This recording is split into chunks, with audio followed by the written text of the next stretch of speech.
अमावस्या की रातों, शापित गांव की वापसी। हर गांव के पास कुछ कहानियां होती हैं, कुछ रहस्य होते हैं, लेकिन कुछ रहस्य ऐसे होते हैं जिन्हें जानना नहीं, भूल जाना बेहतर होता है।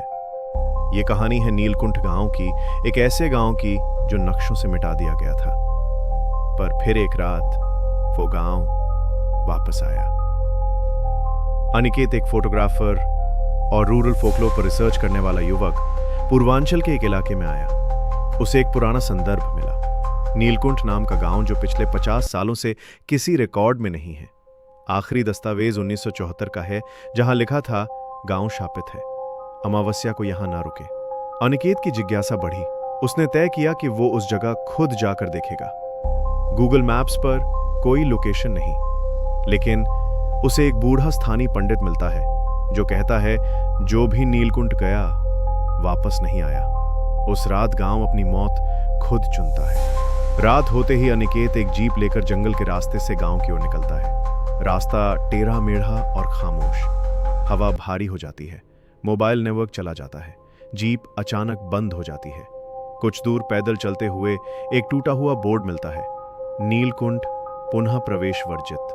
और तभी उसे पुराने मंदिर की घंटी की आवाज आती है, जैसे कोई पूजा कर रहा हो। गांव अजीब सा है। झोपड़ियां जैसे दशकों से वैसी की वैसी हैं, लेकिन धूल नहीं जमी। एक घर के भीतर चूल्हा जल रहा है, पर कोई नहीं है। दीवार पर काले धागों से बंधे मास्क लटके हुए हैं। एक बच्चे का मास्क अचानक जमीन पर गिरता है। अनिकेत का कैमरा अचानक चालू होकर खुद रिकॉर्ड करने लगता है। वो एक और घर में दाखिल होता है। वहां उसे एक बूढ़ी औरत मिलती है। वो कहती है, तू लौटा है, वर्षों बाद, हम सब तेरा इंतजार कर रहे थे। अनिकेत घबराकर भागता है।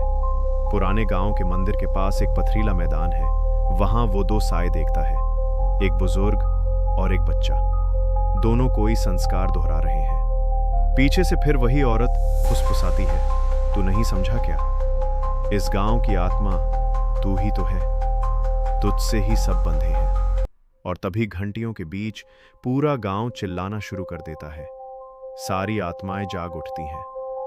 अनिकेत को गांव के बीचों बीच खींचा जाता है और तभी मंदिर की मूर्ति से खून टपकता है। अनिकेत दरअसल नीलकुंठ का ही निवासी था। उसके बचपन में गांव में एक सामूहिक आत्मदाह हुआ था, तांत्रिक अनुष्ठान के बाद। और तब वो एकमात्र बच्चा था जिसे एक तांत्रिक ने बाहर भेजा था, ये कहकर कि जब तू लौटेगा हम फिर जीवित होंगे। अनिकेत को अपने हाथों पर वही काले धागे नजर आते हैं। उसे एहसास होता है कि वो सिर्फ खोजने नहीं आया, उसे लौटना था।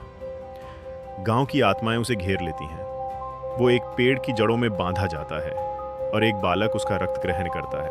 उसके बाद कैमरा बंद हो जाता है। नीलकुंठ अब दोबारा नक्शे पर आ चुका है, पर अब वहां कोई इंसान नहीं रहता। बस हवाओं में कोई नाम पुकारता है, अनिकेत। कहते हैं हर अमावस्या को वहां एक नया आगंतुक आता है और एक आत्मा आजाद हो जाती है। जैसे ही अनिकेत की सांसें धीमी पड़ने लगी, गांव के मंदिर की शिखा पर अचानक एक तेज बिजली गिरी और उस झटके से सब कुछ हिल गया। पेड़, मंदिर, हवा और वो पेड़ जिससे अनिकेत बंधा था, उसकी जड़ें खुद ब खुद टूटने लगी। वो औरत जो खुद को गांव की पुजारिन बताती थी, चीख पड़ी, रुक जाओ, ये समय अभी पूरा नहीं हुआ, अनुष्ठान अधूरा है। लेकिन उसी समय अनिकेत की आंखें पलट गईं। हां, अब उसकी पुतलियां सफेद थीं, पर यह मौत नहीं थी, ये कुछ और था। गांव की हवा बदल गई थी। चूनों में आग खुद जल उठी और एक पुरानी भाषा की मंत्र ध्वनि चारों ओर फैलने लगी। पुजारन खुद डरने लगी थी। उसने कांपती आवाज में कहा, ये अनिकेत नहीं है, ये कोई और है। तभी उस औरत के सामने एक और साया प्रकट होता है। काले कपड़े, गेरुआ तिलक और हाथ में त्रिशूल। तुम सबने मुझे बांधा था इस गांव से, अमावस्या से, और अब मैं लौटा हूं, पर अनिकेत के रूप में नहीं, कृष्ण केतु के रूप में।